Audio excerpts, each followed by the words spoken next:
ജീവമൊഴി കാൽവരിനാഥന്റെ സ്നേഹമൊഴി തിരുനിറത്താൽ ജീവനേകും യേശുനാഥന്റെ ജീവമൊഴി ജീവധാര ജീവധാര ജീവധാര.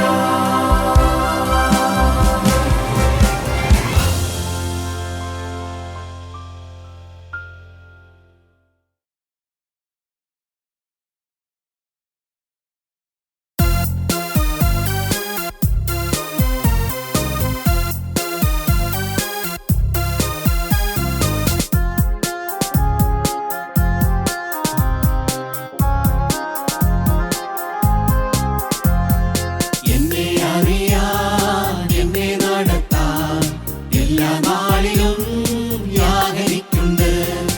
എന്നെ അറിയാൻ എന്നെ നടത്താൻ എല്ലാ നാളിലും യാചരിക്കുണ്ട്. ചൂടിൽ വാഴാതെ വീണു പോകാതെ മേഘസ്തംഭമായി യാചരിക്കുണ്ട്. ചൂടിൽ വാഴാതെ വീണു പോകാതെ മേഘസ്തംഭമായി യാചരിക്കുണ്ട്. കാലുവഴുതാതെ കല്ലിൽ തട്ടാതെ താങ്ങിടുമെന്നെ നാഥനെന്നും. കാലുവഴുതാതെ കല്ലിൽ തട്ടാതെ താങ്ങിടുമെന്നെ നാഥനെന്നും. എന്നെ അറിയാൻ എന്നെ നടത്താൻ എല്ലാ നാളിലും യാചരിക്കുണ്ട്.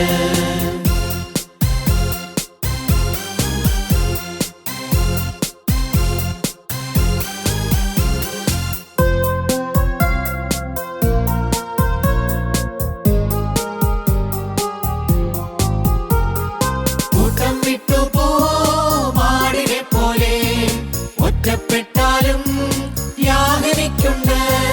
കൂട്ടം വിട്ടു മാടിനെ പോലെ ഒറ്റപ്പെട്ടാലും യാചരിക്കുണ്ട്. തേടിയെത്തിടും നല്ല ഇടയൻ തോളിലേറ്റിയൻ വീട്ടിലെത്തിക്കും.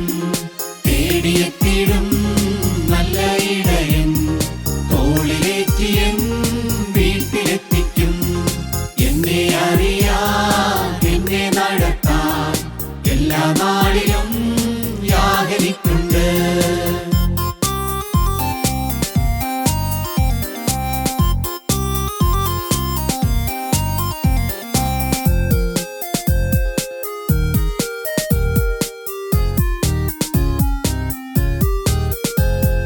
പാതയിൽ ശത്രു പോരടിക്കുമ്പോൾ പരിചയായിടും യാചരിക്കുണ്ട്. പാതയിൽ ശത്രു പോരടിക്കുമ്പോൾ പരിചയായിടും യാചരിക്കുണ്ട്. ആത്മശക്തിയാൽ എന്നെ നടത്തും ആത്മനാഥനൻ കൂടെയുണ്ടെന്നും. ആത്മശക്തിയാൽ എന്നെ നടത്തും ആത്മനാഥനൻ കൂടെയുണ്ടെന്നും. എന്നെ അറിയാൻ എന്നെ നടത്താൻ എല്ലാ നാളിലും യാചരിക്കുണ്ട്. എന്നെ അറിയാൻ എന്നെ നടത്താൻ എല്ലാ നാളിലും യാചരിക്കുണ്ട്. ചൂടിൽ വാഴാതെ വീണു പോകാതെ മേഘസ്തംഭമായി യാചരിക്കുണ്ട്. ചൂടിൽ വാഴാതെ വീണു പോകാതെ മേഘസ്തംഭമായി യാചരിക്കുണ്ട്.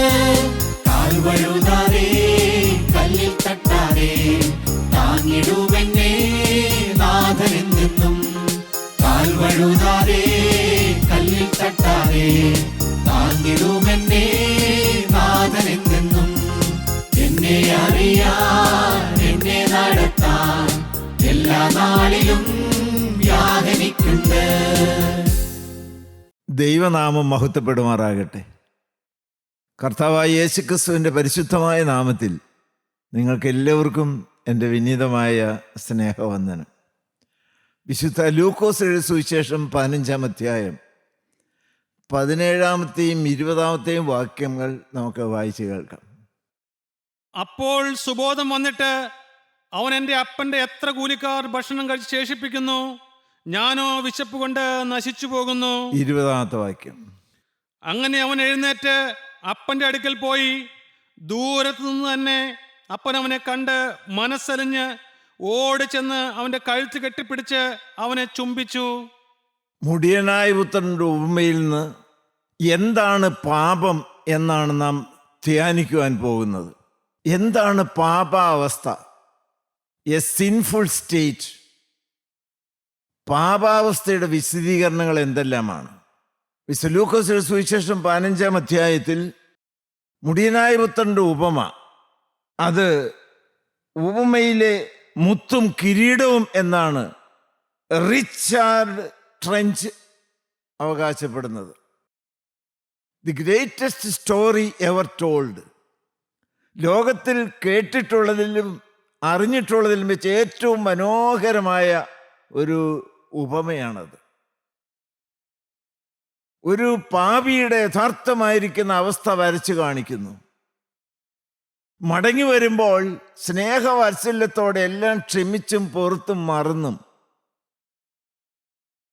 സ്വന്തം മകനെ പോലെ യഥാസ്ഥാനപ്പെടുത്തി സ്വീകരിക്കുന്ന വാത്സല്യവനായിരിക്കുന്ന ഒരു പിതാവ്. മുടിയനാവത്തിൻ്റെ ഉപമയിലെ ഈ സംഭവവുമായി ബന്ധപ്പെട്ട് നമുക്ക് പാപ അവസ്ഥയെക്കുറിച്ച് ചിന്തിക്കാം. The sinful state. എന്താണ് പാപാവസ്ഥയുടെ ലക്ഷണങ്ങൾ? ഒന്നാമത്തെ കാര്യം 15-ാം അധ്യായത്തിൻ്റെ 12-ാമത്തെ വാക്യം. അവരിൽ ഇളയവൻ അപ്പനോട്, അപ്പാ, വസ്തുവിൽ എനിക്ക് വരേണ്ടുന്ന പങ്ക് തരണമേ എന്ന് പറഞ്ഞു. ദൈവത്തിൻ്റെ മഹത്വം. ഒന്നാമത്തെ അവസ്ഥ എന്ന് പറയുന്നത് പാപം തുടങ്ങുന്നത് തന്നെ റിബല്യസ് സ്റ്റേറ്റ്, മത്സരമാണ്. A demanding state. ദൈവമക്കളെ, പാപത്തിൻ്റെ തുടക്കം അവിടെയാണ്. 2 മക്കളാണ്, ഇളയവനും മൂത്തവനും. തക്ക സമയത്ത് ഈ സ്വത്തിൻ്റെ ഉടമസ്ഥനായിരിക്കുന്ന പിതാവ് മക്കൾക്ക് വീതിച്ചു കൊടുക്കും. പക്ഷെ അതിനു മുൻപ് തന്നെ അഹങ്കാരത്തോടെ, തൻ്റെ ഇടത്തോടെ, അവകാശവാദവുമായി ഇളയ മകൻ അപ്പൻ്റെ അടുക്കൽ ചെന്ന് ചോദിക്കുകയാണ്, എനിക്ക് വരേണ്ടുന്ന പങ്ക് ഇങ്ങ് തരണം. പിതാവിൻ്റെ അനുസരണത്തിലും വരുതിയിലും നിൽക്കാൻ അവന് മനസ്സില്ല. ലോകത്തിൻ്റെ സുഖഭോഗങ്ങൾ രുചിച്ച് അനുഭവിച്ച് സർവസ്വതന്ത്രനായി അവന് ജീവിക്കണം. അവൻ വീട് വിട്ടിറങ്ങുകയാണ്. നിങ്ങൾക്കെല്ലാവർക്കും ആ രംഗം അറിയാം. തിന്നുകുടിച്ച് ധൂർത്തടിച്ച് വേശ്യമാരോടുകൂടി സുഖിച്ച് ലോകത്തിൻ്റെ സകല വൃത്തികെട്ട മട്ടുകളും ഊറ്റിക്കുടിച്ച് അവൻ അഴിഞ്ഞാടി നടന്നു. സമൃദ്ധിയിൽ ധാരാളം കൂട്ടുകാരുണ്ടായിരുന്നു. പണമെല്ലാം തീർന്നു, ആരോഗ്യം ക്ഷയിച്ചു, പട്ടിണിയിലായി, കൂട്ടുകാരെല്ലാം വിട്ടുപോയി. അവൻ കടുത്ത നിരാശയിലായി പന്നികളെ മേയ്ക്കുന്ന ഏറ്റവും നിന്ദ്യമായിരിക്കുന്ന വേലയിലേക്ക് അവൻ ചെന്ന് ചേരേണ്ടതായിട്ട് വന്നു.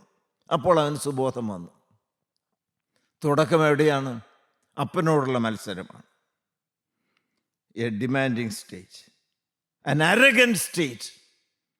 ഇന്നത്തെ തലമുറയിൽ കാണുന്ന വേദനാജനകമായൊരു പ്രവണതയാണത്. ബഹുമാനം നഷ്ടപ്പെട്ടു, വിനയം നഷ്ടപ്പെട്ടു, താഴ്മ അശേഷം പോലും ഇല്ലാതായി. ആരോടും ചോദ്യം ചെയ്യുവാനും തട്ടിക്കയറുവാനും അവകാശവാദം ഉന്നയിക്കുവാനും സമരം ചെയ്ത് ഒരു പണിയെടുത്തില്ലെങ്കിലും പണം വിഴുങ്ങുവാനും ഒരു കൂട്ടം ആളുകൾ സംഘടിക്കുന്നത് നമുക്ക് കാണുവാനായിട്ട് സാധിക്കും. റിബല്യൻ, മത്സരം, ഏത് രംഗത്തും കാണുവാനായിട്ട് സാധിക്കും. ദൈവമക്കളെ, അതൊരു അപകടമാണ്. അതിൻ്റെ പിന്നിൽ പ്രവർത്തിക്കുന്നത് സ്വയമാണ്. എൻ്റെ ഇഷ്ടം നടക്കണം, പിതാവിൻ്റെ ഇഷ്ടത്തിനും വരുതിക്കും ഒത്തവണ്ണമല്ല. പക്വതയിലേക്ക് എത്തുന്നതിന് മുൻപ് സർവസ്വതന്ത്രനായി ലോകത്തിൻ്റെ സകല പാപരസങ്ങളും രുചിച്ച് ജീവിക്കണം. A demanding state. ഒന്നും അവകാശം പറഞ്ഞുകൊണ്ട് നമുക്ക് ദൈവസന്നിധിയിൽ ചെല്ലുവാനായിട്ടില്ല. ഇവിടെ ഈ മുടിയനായ പുത്രനൊരു പാപിയുടെയും അപ്പൻ ഒരു പിതാവൻ ദൈവത്തിൻ്റെയും സ്ഥാനത്ത് നമുക്ക് നിർത്തിക്കൊണ്ട് ധ്യാനിക്കാം. ഈ ഒരവസ്ഥ എന്തുമാത്രം വേദനാജനകമാണ്. അവന് സർവ്വസുഖവും ആസ്വദിച്ചുകൊണ്ട് അപ്പൻ്റെ കീഴിൽ സന്തോഷത്തോടെ സ്നേഹം രുചിച്ചുകൊണ്ട് ജീവിക്കാം.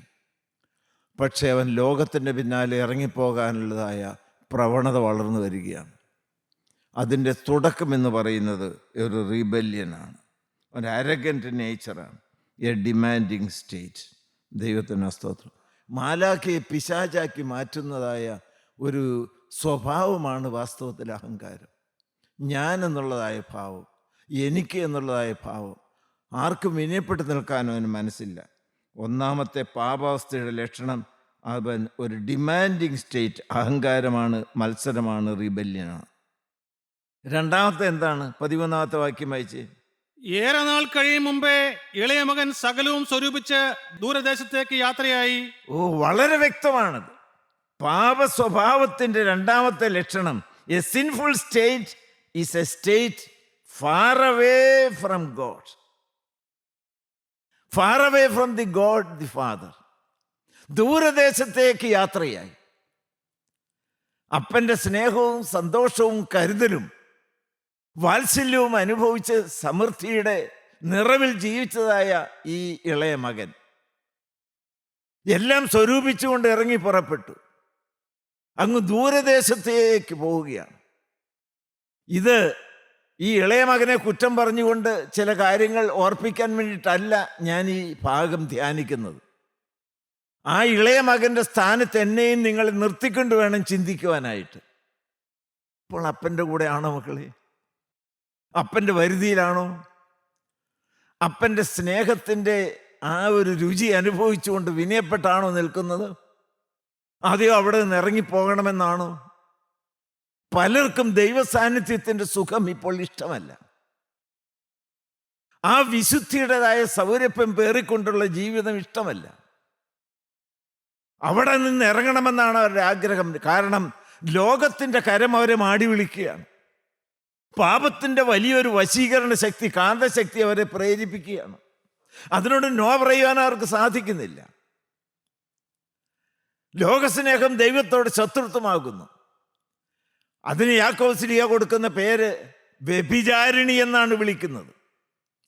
ഒരു വ്യഭിചാരിണി സ്ത്രീയെപ്പോലെ ലോകം മ്ലേച്ഛതകളുടെ പിന്നാലെ പോകുവാൻ, വിലക്കപ്പെട്ട കനി ഭക്ഷിക്കുവാൻ, പാപത്തിൻ്റെ രുചി നോക്കുവാൻ മനുഷ്യനെ മാടി വിളിക്കുന്ന രംഗത്ത് അതിനോടും നോ എന്ന് പറഞ്ഞ് എനിക്കെൻ്റെ കർത്താവായ യേശുക്രിസ്തുവിൻ്റെ സ്നേഹവും ക്രൂശിനെ ചുറ്റിപ്പറ്റിയുള്ളതായ ജീവിതവും മതിയെന്ന് നിർണായകമായൊരു തീരുമാനമെടുത്തുകൊണ്ട് മുന്നോട്ട് പോകാൻ തയ്യാറില്ലാത്ത ഒരു കൂട്ടം ആളുകൾ വളർന്നു വരുന്ന ഒരു രംഗമാണ്. A sinful state is a state far away from the loving God. സ്നേഹമുള്ള ദൈവത്തിൽ നിന്ന് അകന്നു പോകുന്നു. ദൈവമക്കളെ, അതൊരു വലിയ നഷ്ടമാണ്. പലരും പറയും ഞാൻ ദൈവത്തിൽ നിന്ന് അകന്നുവെന്ന്. പക്ഷെ അതിൻ്റെ സത്യം നിങ്ങൾ അറിയണം. ദൈവത്തിൽ നിന്ന് അകലുമ്പോൾ പിശാചിനോട് അടുക്കുകയാണ്. വെളിച്ചത്തിൽ നിന്ന് അകലുമ്പോൾ ഇരുടിനോട് അടുക്കുകയാണ്. പിന്നീടുള്ളതായ ജീവിതം എന്തുമാത്രം നാശകരമാണ് എന്ന് നിങ്ങൾ ക്രമേണ മനസ്സിലാകും. ഇത് കേൾക്കുന്ന ദൈവമക്കൾ ആരെങ്കിലും കർത്താവായ യേശുക്രിസ്തുവുമായിട്ടൊരു പിരിയാത്ത സ്നേഹബന്ധം സ്ഥാപിച്ചിട്ടില്ല എങ്കിൽ, അവിടെ നിന്ന് ഏതെങ്കിലും ഒരു രംഗത്ത് നിങ്ങൾക്ക് വീഴ്ച വന്ന് തെറ്റിപ്പോയിട്ടുണ്ടെങ്കിൽ, ഇത് കേൾക്കുമ്പോൾ നിങ്ങൾ തിരിച്ചറിഞ്ഞെന്ന് മടങ്ങി വരവിൻ്റെ തുടക്കം കുറിക്കണം. തായ്തൊണ്ടിനോട് ചേർന്നിരിക്കുന്ന ചില്ല് പോലെ അഭേദ്യമായി പിരിയാത്തതായ ഒരു സജീവ ബന്ധം നിങ്ങൾ സ്ഥാപിക്കണം. ഞാൻ എപ്പോഴും പറയാറുണ്ട്, it is not the religion but it is the relation that matters. കൂട്ടായ്മയിൽ വന്നു, ദൈവാലയത്തിൽ പോയി, ദുഃഖവെള്ളിയാഴ്ച ചെന്ന് കുരിശുമുത്തി, അല്ലെങ്കിൽ ഉയർപ്പിൻ്റെ പെരുന്നാൾ ആഘോഷിച്ചു, അപ്പോഴുള്ളതായ ഒരു ആത്മീയ ഉണർവിൻ്റെ കാര്യമല്ല ഞാൻ പറയുന്നത്. It is not simply a touch and go method. It is an abiding love. ഹല്ലേലൂയ, ദൈവത്തിന് സ്തോത്രം. ധന്യനായിരിക്കുന്ന പൗലോസ് പറയുന്നത് പോലെ ഈ ലോകത്തിന് വരുവാനുള്ളതിനോ ഉയരത്തിനോ ആഴത്തിനോ മറ്റ് യാതൊരു സൃഷ്ടിക്കോ കർത്താവായ യേശുക്രിസ്തുവിന്റെ സ്നേഹത്തിൽ നിന്ന് എന്നെ വേർതിരിക്കാൻ സാധ്യമല്ല എന്നുള്ളൊരു നിർണയം ഓരോ വ്യക്തികൾക്കും ആവശ്യമായിരിക്കുന്നു. ദൈവമക്കളെ, ആരെങ്കിലും ദൈവത്തെ വിട്ടുപോയിട്ടുണ്ടോ? ഞാൻ ഒരു വാക്കോടെ ചോദിക്കട്ടെ, കാൽവറി തറവാടിന് വിട്ടുപോയിട്ടുണ്ടോ? കൂട്ടായ്മയിൽ നകന്നു പോയിട്ടുണ്ടോ? കാൽവറി തീയിൽ കത്തി ജ്വലിച്ചു നിൽക്കുന്ന സ്നേഹാഗ്നിയിൽ നിന്ന് വിട്ട് കരിക്കൊട്ടയുടെ അനുഭവത്തിലേക്ക് ആരെങ്കിലും വന്നിട്ടുണ്ടോ? ദൈവത്തിൻ്റെ സ്നേഹം ഇന്ന് നിങ്ങളെ മാടി വിളിക്കുകയാണ്.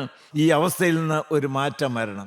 ഹല്ലേലൂയ. അഹങ്കാരത്തോടെ ദൈവത്തിൻ്റെ വചനത്തിൻ്റെ വെളിച്ചത്തിൽ അനുസരണത്തോടെ ജീവിക്കാൻ മനസ്സില്ലാതെ അപ്പൻ്റെ അടുക്കൽ നട്ടെല്ല് നിവർത്തി വരേണ്ടുന്ന പങ്ക് തരണമെന്ന് പറഞ്ഞ് ഇറങ്ങി പുറപ്പെട്ട മനുഷ്യൻ പോയത് എങ്ങോട്ടാണ്? നിത്യനാശത്തിലേക്കാണ്. ഈ ശബ്ദം കേൾക്കുന്ന നിങ്ങൾ ആരെങ്കിലും ഇപ്പോൾ ദൈവത്തിൽ നിന്ന് അകന്നാണ് നിൽക്കുന്നതെങ്കിൽ, ദൈവമക്കളെ, സ്നേഹത്തിൻ്റെ ചരട് ഇതുവരെ മറ്റുപോയിട്ടില്ല. സ്നേഹം നിങ്ങളെ മാടി വിളിക്കുകയാണ്, അടുത്ത് വരണം. പാപാവസ്ഥയുടെ മൂന്നാമത്തെ ലക്ഷണം എന്താണ്? 13-ാമത്തെ വാക്യം വീണ്ടും വായിച്ചേ.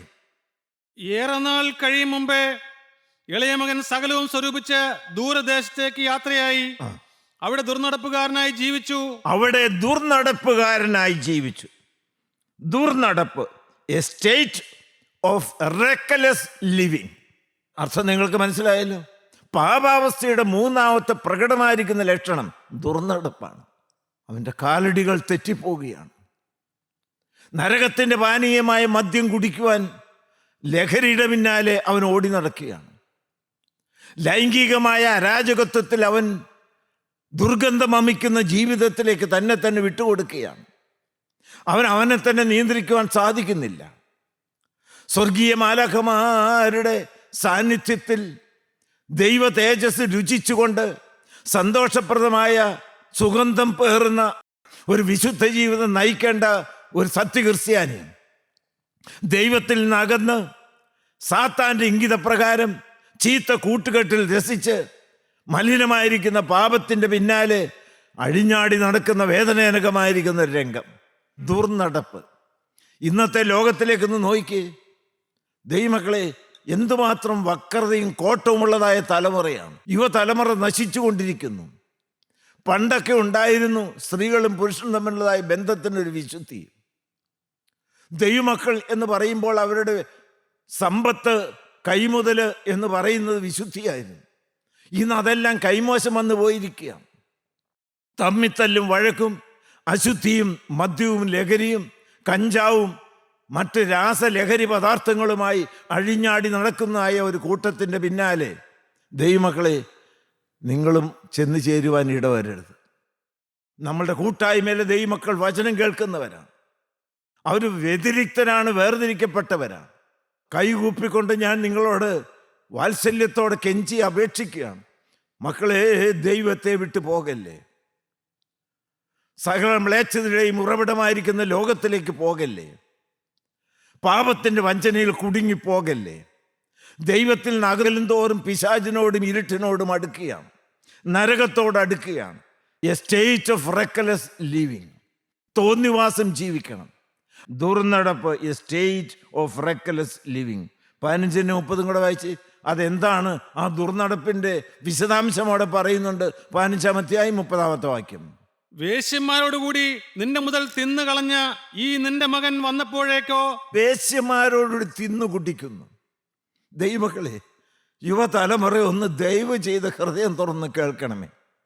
മക്കളെ, സ്വയം നാശത്തിലേക്ക് നിങ്ങളെ തന്നെ വിട്ടുകൊടുക്കരുത്. നിങ്ങളുടെ ശരീരം ദൈവത്തിൻ്റെ മന്ദിരമാണ്. നിങ്ങളുടെ കൈകൾ കർത്താവായ യേശുക്രിസ്തുവിൻ്റെ തിരുവചനം പിടിച്ചുകൊണ്ട് ഓടുന്നത്, സുവിശേഷം ഘോഷിക്കുന്നത്, കർത്താവിൻ്റെ സാക്ഷിയായി നിൽക്കുന്നത് കാണുവാൻ ഞങ്ങൾക്കും എല്ലാറ്റിനുപരി ദൈവത്തിനും വലിയ കൊതിയുണ്ട്.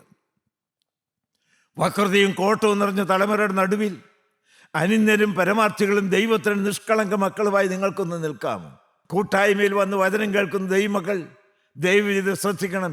B an example for others. വിശുദ്ധിയിലും നർമ്മതയിലും വിശ്വാസത്തിലും സ്നേഹത്തിലും നിങ്ങൾ മറ്റുള്ളവർക്കൊരു മാതൃകയായിരിക്കണം. ഹല്ലേലൂയ, ദൈവത്തിന് സ്തോത്രം. നിങ്ങളൊരു ജീവിക്കുന്ന വേദപുസ്തകമായി മാറണം. മറ്റുള്ളവർ നിങ്ങളുടെ ജീവിതത്തിൻ്റെ താളുകളിൽ നിന്ന് വായിച്ച സ്നേഹം എന്താണ്, വിശുദ്ധി എന്താണ്, വിശ്വാസം എന്താണ്, എന്താണ് സത്യക്രിസ്ത്യാനിയുടെ യഥാർത്ഥമായിരിക്കുന്ന ജീവിത നിലവാരം ഒന്ന് കണ്ടുപഠിക്കട്ടെ. Your life speaks louder than your words. നമ്മളുടെ ജീവിതം ഒരു 5-ാമത്തെ സുവിശേഷമായി മാറട്ടെ. അതാണ് ഈ കാലഘട്ടത്തിൻ്റെ ഏറ്റവും വലിയ ആവശ്യം. വാചാലമായിരിക്കുന്ന പ്രശ്നങ്ങളല്ല, ജീവിതത്തിൻ്റെ സൗരഭ്യം മണത്ത് അനേകർ കർത്താവായ യേശുക്രിസ്തുവിനെ കാണുവാൻ മുഖാന്തരമായി തീർന്നു. ദുർനടപ്പ്, a state of reckless living.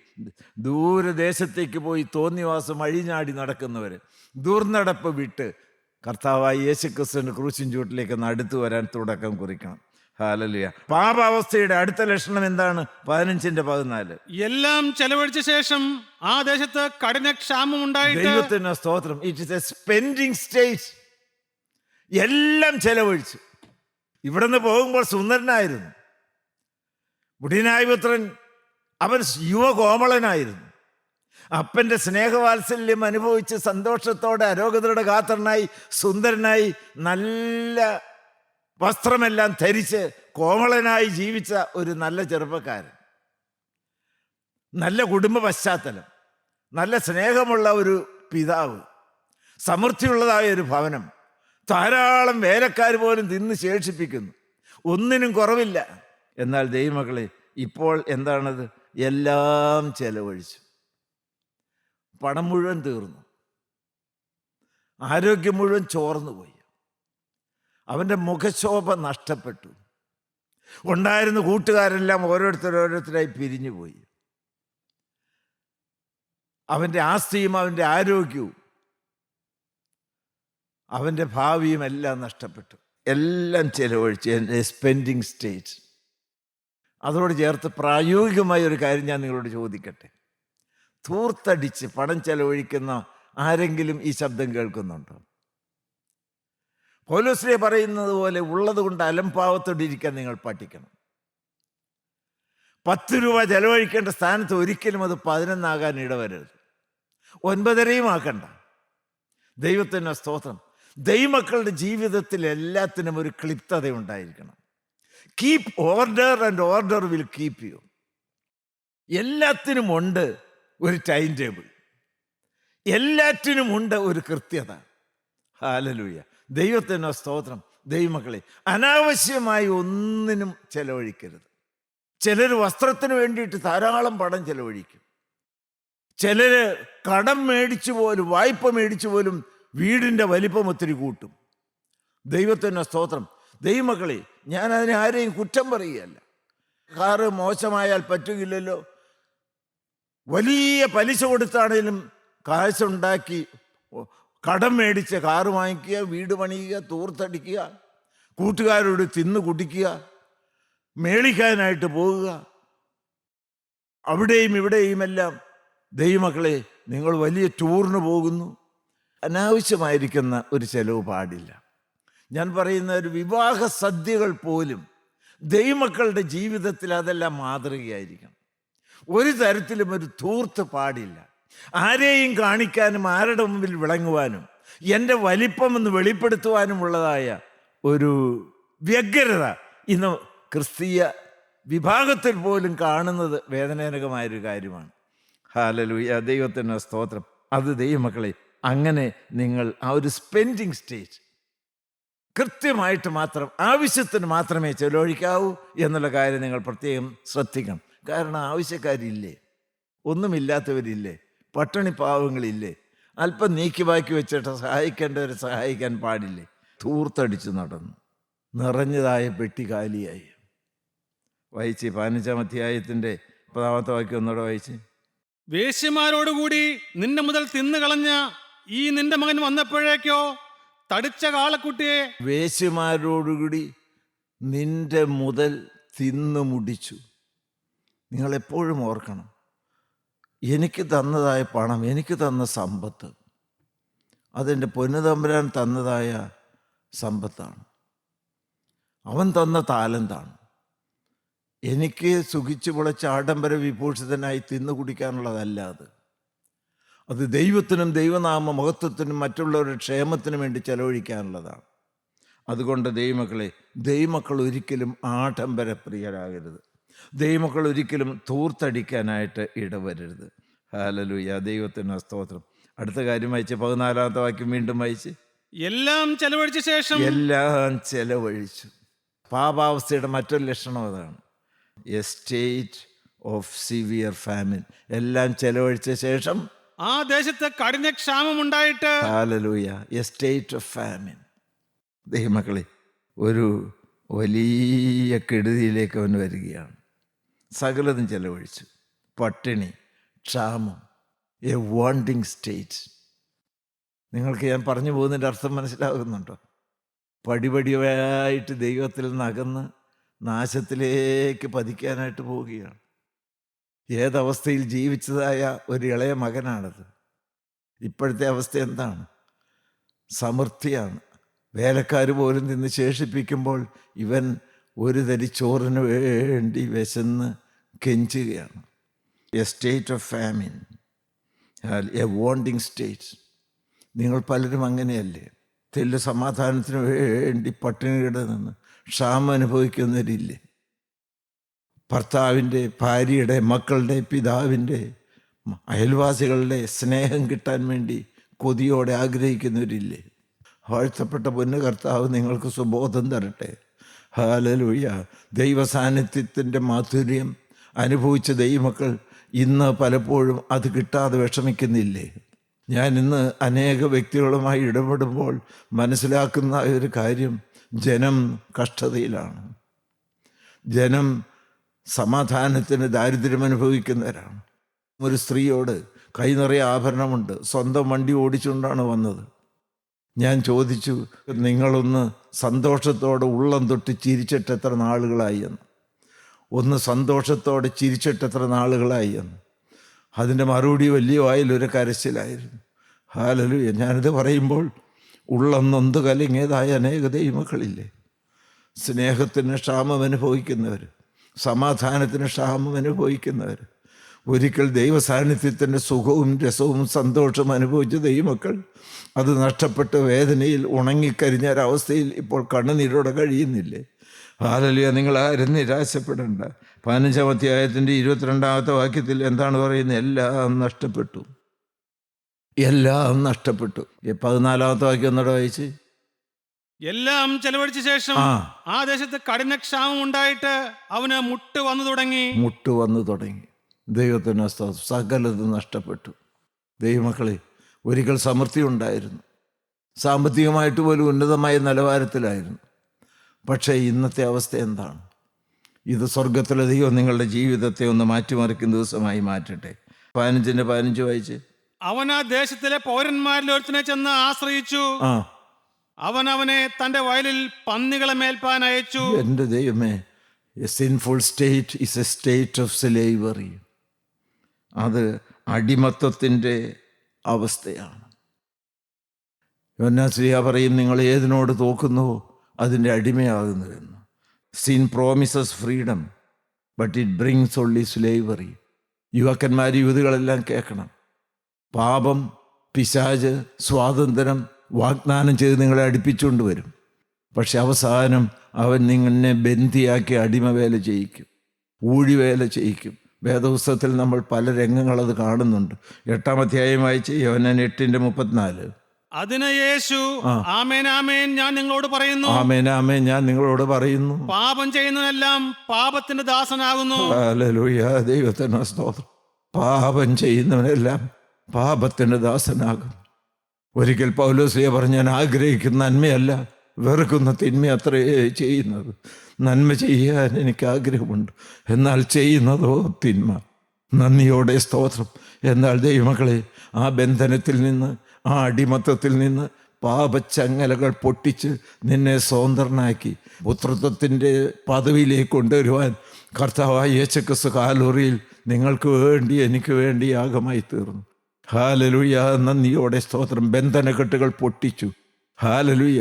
Calvary ക്രൂശ് ബന്ധന ചവരുടുകൾ പൊട്ടിച്ച് സ്വാതന്ത്ര്യം തരുന്ന സ്വർഗീയമായിരിക്കുന്ന രംഗമാണ്.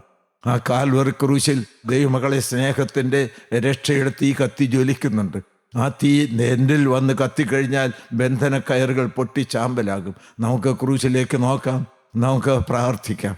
ഹല്ലേലൂയ. അടിമച്ചങ്ങലയിൽ കുരുങ്ങി സ്വാതന്ത്ര്യമില്ലാതെ സ്തുതി നഷ്ടപ്പെട്ട് ഊഴിവേല ചെയ്ത്, ഹല്ലേലൂയ, പാപത്തിൻ്റെ ദാസത്വത്തിൽ നിരാശയോടെ കഴിയുന്ന ആരെല്ലാം ഈ ശബ്ദം കേൾക്കുന്നുണ്ട്? മക്കളെ, നിങ്ങൾക്കൊന്ന് ക്രൂശിലേക്ക് വരാമോ? ഹല്ലേലൂയ. ആ കരഞ്ഞ പൗലോസ്ലീഹ വ്യക്തമായി സ്വാതന്ത്ര്യത്തിൻ്റെ പാട്ട് പാടിക്കൊണ്ട് പറഞ്ഞു, ഇതാ കർത്താവായ യേശുക്രിസ്തു മുഖാന്തരം ജയം നൽകുന്ന ദൈവത്തിന് സ്തോത്രം. Hallelujah, hallelujah. കർത്താവായ യേശുക്രിസ്തു നിങ്ങൾക്ക് വാഗ്ദത്തം ചെയ്യുകയാണ്. ആ ക്രൂശിലേക്ക് നോക്കുക, ക്രൂശിനെ കെട്ടിപ്പിടിക്കുക, കാൽവറിയിൽ കർത്താവായ യേശുക്രിസ്തു തന്നതായ ആ സ്വാതന്ത്ര്യം അനുഭവിക്കുക. അതിന് പൊന്നു കർത്താവ് നിങ്ങൾ കൃപ തന്ന് സഹായിക്കട്ടെ. ദൈവനാമം മാത്രം മഹത്വപ്പെടുമാറാകട്ടെ. ദൈവത്തിന് സ്തോത്രം. ഹല്ലേലൂയ.